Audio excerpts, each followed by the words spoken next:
ये दूर नहीं है कि जहाँ पे इंडिया का नाम आएगा सुपर पावर के लिहाज से। बिल्कुल। इसरो का एक और कारनामा, और इस कारनामे पर हम कहेंगे इंडिया कमाल कर दिया।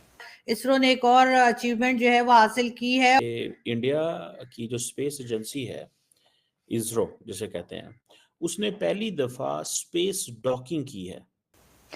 एक ऐसा कंट्री जो कि थर्ड वर्ल्ड से उठकर फर्स्ट वर्ल्ड की मोस्ट टॉप नेशंस के बराबर खड़ा हो गया। फोर्थ नेशन बन गई है भारत की, जो चाइना, अमेरिका और रशिया के साथ खड़ी हो गई है अब ये नेशन। पाकिस्तान की स्पेस एजेंसी है सुपार्को, वो 1961 में एस्टेब्लिश हुई थी। भारत का इसरो 1969 में एस्टेब्लिश हुआ था। अगर आप देखा जाए, पाकिस्तान जब इंडिपेंडेंट हुआ था, दोनों ही देश एक साथ ही इंडिपेंडेंट हुए थे।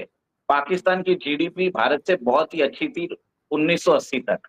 जो दो जिसे कहते हैं ना स्मॉल जो क्राफ्ट है उनको स्पेस में मिलाना, अब इंडिया क्योंकि आपको कह रहा है कि जी वो स्पेस स्टेशन बनाना चाहते हैं, वहां पे अपना बंदा डालना चाहते हैं, this is something they have been thinking.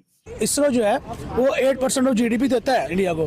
हाँ जी। आप वहाँ पे 2 स्टैंडर्ड के बच्चे से जाके पूछे इसरो क्या है, ठीक है। उनको पता होगा कि इसरो क्या है, हमारी स्पेस एजेंसी है।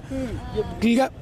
आप स्पार्को की बात करें ना, आप यहाँ पे जितने लोग खड़े हैं ना, आप इनमें से किसी के मुंह पे माइक करके बोलेंगे यहाँ पे स्पार्को को आप जानते हैं, ठीक है, किसी को नहीं पता होगा स्पार्को क्या है। ये जो डॉकिंग मिशन है, ये एक माइलस्टोन है इंडिया के लिए। आप कहेंगे कि ये कौन सी नई बात है, ये तो हर रोज़ ही कोई ना कोई ऐसी खबर आ रही होती है। इससे पहले चंद्रयान 3 जब आया, हमने तब भी ये कहा था। फिर सोलर मिशन आदित्य L1 हुआ तो हमने तब भी ये कहा था। फिर उसके बाद और कितने ही मिशंस ऐसे होते रहे, और फिर इकोनॉमी के कितने ही मिशंस होते रहे, तो हम ये बात करते रहे। तो आप कहेंगे कौन सी नई बात है, लेकिन देखिए जिन्होंने ये करके दिखाया है, इसरो के जो सोमनाथ हैं, ये उनसे पूछिए, मोदी हुकूमत से पूछें कि जब कोई नेशन अपनी मेहनत करके और उस जगह पर पहुंचती है कि जो सबको हैरान कर देती है। तो मेरे हिसाब से 1960 के अंदर ही पाकिस्तान ने अपनी एक सैटेलाइट स्पेस में डाल दिया था। ठीक है, भारत उस समय कहीं पे नहीं था। पर आप देखिए, आज 50-60 साल बाद सिचुएशन चेंज हो गई है।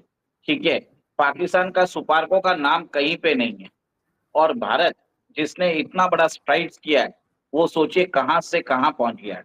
अभी वो यहाँ पे कह रहे हैं कि जी हम तो वो जिसे कहते हैं ना, ये जो मून लैंडिंग उन्होंने की थी, ठीक है, सो एक तरफ चंद्रयान 3 वाली कामयाबी वो 2023 में उन्होंने मनाई, अब वो कह रहे हैं जी कि हम तो we have been looking for space station चाहते हैं। मैं आपको जो बता रही हूँ ना, ये CNN पे मौजूद है, पाकिस्तान के डॉन पर मैं देख रही थी। मैंने कहा पाकिस्तान की तरफ से पब्लिश हुआ, डॉन ने भी जो है इसको पब्लिश किया है, और उसने कहा India achieves historic space docking mission. India docked 2 satellites in space, a key milestone for the country's dreams of space station and manned moon mission, the space agency ISRO said. The satellites, 220 kilogram each, blasted off in December on a single rocket from India's Sriharikota launch site. ये difference है कि वो अपने 2nd standard के बच्चे को अपनी space agency की स्टडी प्रोवाइड करते हैं। ठीक है, उनके सिलेबस में इसरो स्पेशली मेंशन्ड है। ठीक है, और स्पार्को का यहाँ पे ग्रेजुएट बंदे को नहीं पता, स्पार्को का यहाँ पे मास्टर्स जिसने किया उसको नहीं पता। आज भारत ने क्या किया, स्पेस के अंदर 2 डॉकिंग स्टेशन होते हैं, उन दोनों डॉकिंग स्टेशंस के बीच में एक कोऑर्डिनेशन कर दिया, मतलब उन दोनों को इंटरलिंक कर दिया। इसका मायने क्या है, आगे जाके अगर हमको हमारे स्पेस स्टेशन बनाना है, हमें आगे जाके कॉलोनी बनानी है, ह्यूमन हैबिटेट के लिए कुछ करना है, तो ये एक्सपीरियंस हमारे लिए बहुत कारगर रहेगा। कहा जा रहा है कि ये जो डॉकिंग प्रोसेस है, ये इनिशियली 7 जनवरी तक को शेड्यूल हुआ था, लेकिन बहुत दफ़ा ये रीशेड्यूल किया गया। अब ये कहा जा रहा है कि जो इसरो है उसने ये एक हिस्ट्री बनाई है।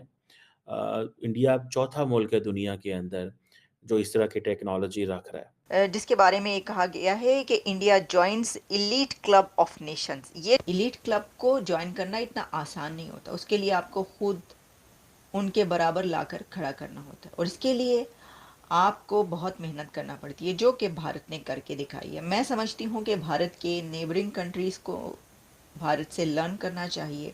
देखिए, कोई भी चीज़ बहुत छोटे से स्टार्ट होती है। जब भारत मुझे याद है कि जब हमारे मैंने एक यहाँ पे एक सीरीज़ है रॉकेटमैन, मैंने उसमें देखा था स्टार्टिंग में जब भारत अपनी सैटेलाइट ले जाता था, तो उसने बैलगाड़ी पे लेके गए, साइकिल पे लेके जाते थे हमारे साइंटिस्ट। मतलब पैसे तो थे नहीं उस समय। और आज देखिए, हम ऐसी जगह पे हम इतने कम दाम में बना रहे हैं, आज सैटेलाइट लॉन्च कर रहे हैं और सक्सेसफुल लॉन्च कर रहे हैं कि लोग हमारे पास आ रहे हैं। जो हमारा मार्स मिशन था, वो हमने 450 करोड़ रुपए में कंप्लीट कर दिया था। सबसे सबसे इकोनॉमिकल वर्ज़न है। नासा के साइंटिस्ट इतने सोचने में पड़ गए हैं कि इतना सस्ते में भारत ने कैसे कर दिया। इससे पहले अमेरिका ने की, रशिया ने के पास थी और चाइना के पास थी। देखिए ये वो चीज़ें हैं basically Narendra Modi has been giving a lot of money इस हवाले से, स्पेस के हवाले से। और सुनने में आया है कि नरेंद्र मोदी जो हैं वो भी इसरो ऑफिस जाते हैं और ये जब ये टेस्ट किया है तो इसरो में के वो जो बैंगलोर में उनका ऑफिस है वहाँ पे मौजूद है।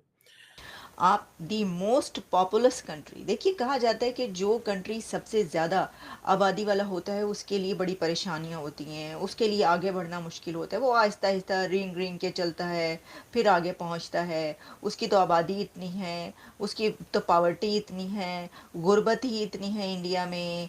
वहाँ पर तो लोग फुटपाथ पर सोते हैं। भाई ये सुनते सुनते कान पक गए थे।